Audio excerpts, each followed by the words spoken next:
This lecture is for class Shastri part 2nd, paper 1st. Today we will study about the famous poet P.B. Shelley's poem Ode to the West Wind. First of all, we will know about the poet. The poet P.B. Shelley was born on 4 August 1792 and died on 8 July 1822. He was born and raised in the English countryside in the village Broadbridge, Heath, just outside of West Sussex. He left home at age of 10 to study at Sion House Academy. After 2 years, he enrolled at Eton College. In 1810, Shelley entered University College, Oxford.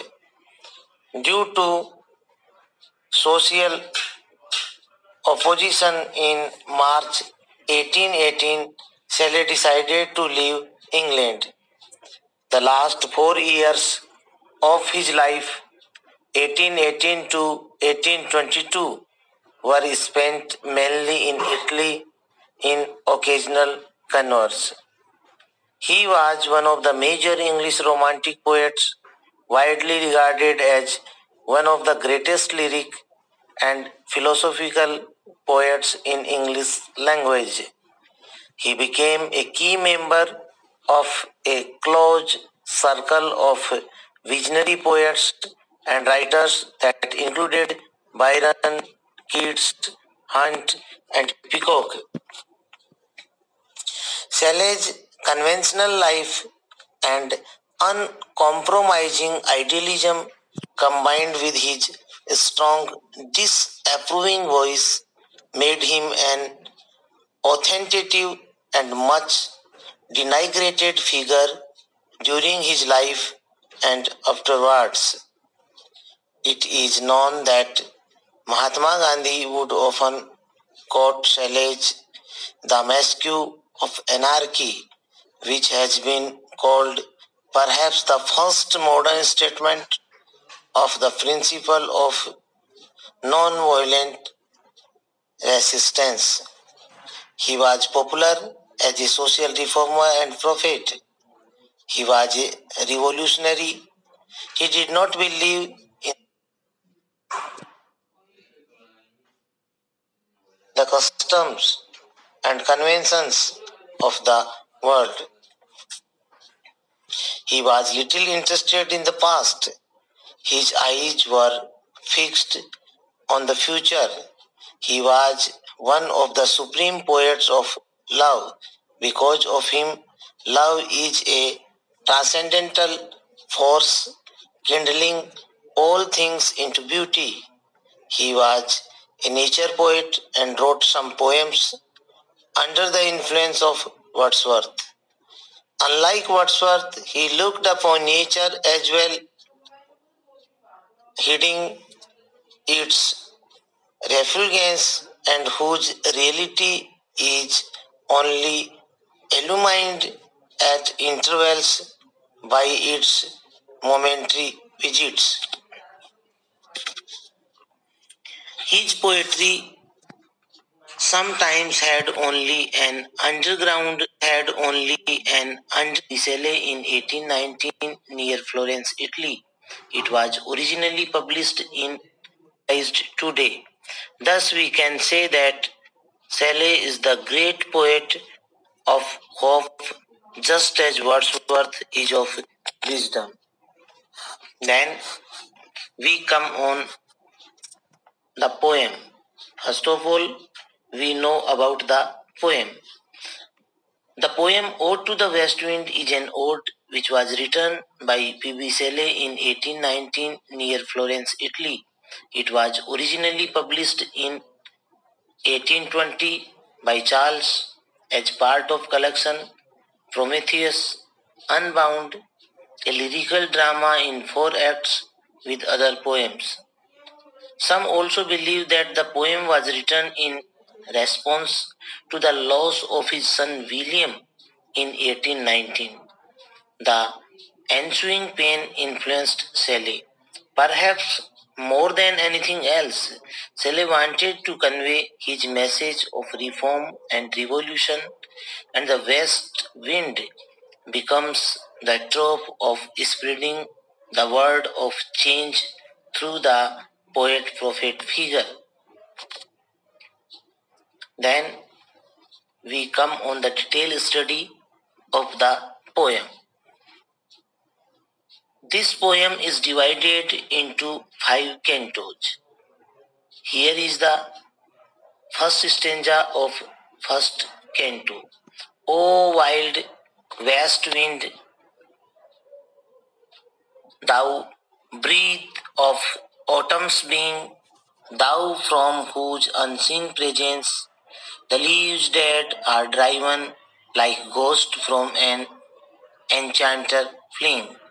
In the opening stanza of the poem Ode to the West Wind, the speaker appeals to the wild west wind.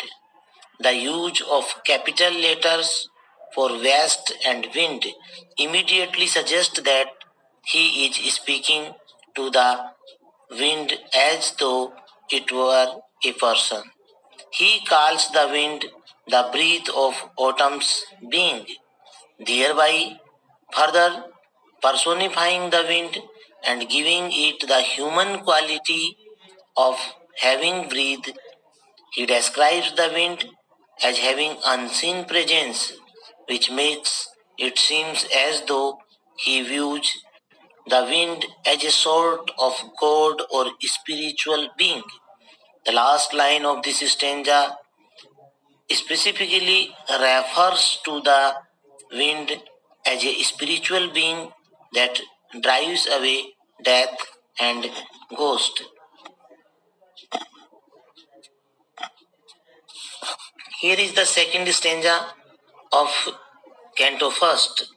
Yellow and black and pale and hectic red, pestilence stricken multitudes, O thou who chariotest to their dark wintry bed. This stanza of Ode to the West Wind describes the dead autumn leaves. They are not described as colorful and beautiful, but rather as a symbol of death and even disease. The speaker describes the deathly colors yellow, black, and pale. Even hectic red reminds one of blood and sickness. He describes the dead and dying leaves as pestilence stricken multitudes. This is not a peaceful nor beautiful description of the fall leaves. Rather, the speaker seems to see the fall leaves as a symbol of the dead, the sick, and the dying. The wind then comes along like a chariot and carries the leaves to their dark wintry bed, which is clearly a symbol of a grave.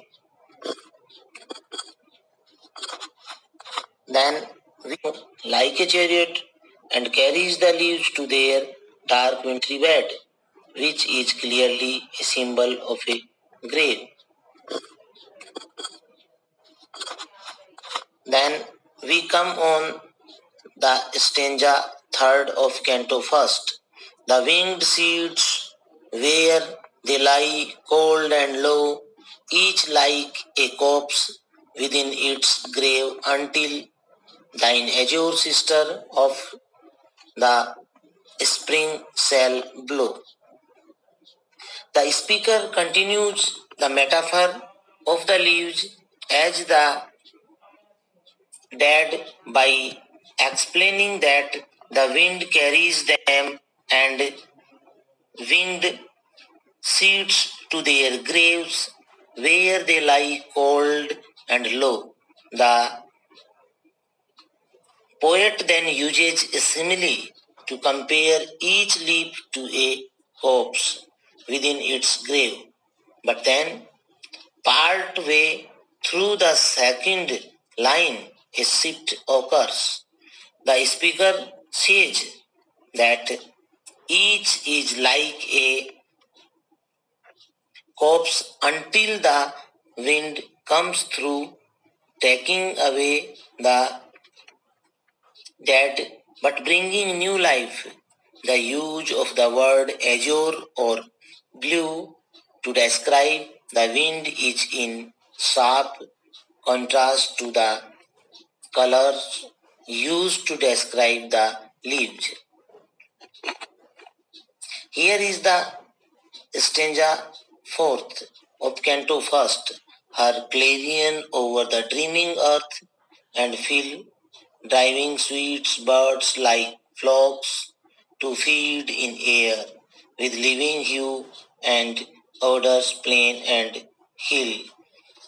With this stanza of Ode to the West Wind, the speaker describes the wind as something which drives away death, burying the dead, and bringing new life. It brings living hues and odors which are filled with new life. These are the last lines of Canto first. Wild spirit which art moving everywhere, destroyer and preserver, here, oh here. So in these lines, the poet shows that west wind is a destroyer and a preserver on the earth. Here, the speaker again appeals to the wind, calling it a wild spirit and viewing it as a spiritual being who destroys and yet also preserves life. He is asking the spirit to hear his pleas. He has not yet made a specific request of the wind, but it is clear that he views it as a powerful spiritual being which can hear him. Then we come on Canto second, and here is the first stanza of Canto second, in which the poet describes about the west wind in sky. Thou on whose stream mild the steep sky's commotion, loose clouds like earth's decaying leaves are shed, shook from the tangled woes of heaven and ocean. Again the speaker addresses the wind as a person, calling it the one who will loose clouds and shake the leaves of the boughs of heaven and ocean. This reads almost as a psalm, as if the speaker is praising the wind for its power. Here is the second stanza of Canto second. Angels of rain and lightning, there are spread on the blue surface of thine airy surge, like the bright hair uplifted from the head. Again, the speaker refers to the wind as a spiritual being more powerful than angels. For the angels of rain and lightning are described as being spread on the blue surface of the wind. He then describes these angels as being like the bright hair on the head of an even greater being. Here is the stanza third of Canto second of some fierce maenad even from the dim verge of the horizon to the zenith's height, the logs of the approaching storm thou dirge. In this stanza of the west wind, the speaker compares the wind to a fierce maenad, or the spiritual being that used to be found around the Greek god Dionysus. Remember, this is the being that was also described as having hair like angels. Thus, the wind is described as a being like a god, with angels for hair. These angels of rain and lightning reveal that a storm is on the way. Here is the stanza 4 of Canto 2nd of the dying year, of which this closing night will be the doom of a vast sepulchre vaulted with all thy congregated might. The speaker then explains that the storm approaching is the impending doom of the dying year. The use of sepulchre is interesting too, since this is referred to a small room monument in which a person is buried in typically Christian origin. To refer to something like this would suggest that Shelley wants to trap and contain all the power of nature inside the tomb for it to burst open. Stanza 5.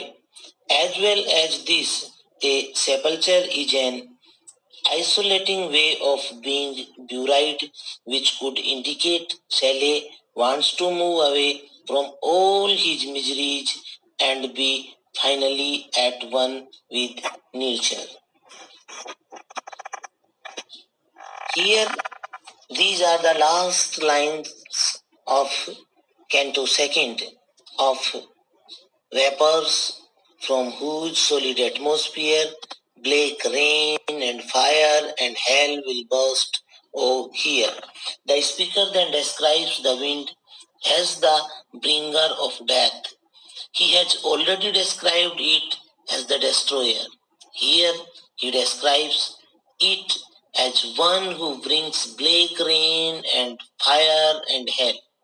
Then, to end this canto, the speaker again appeals to the wind, begging that it would hear him.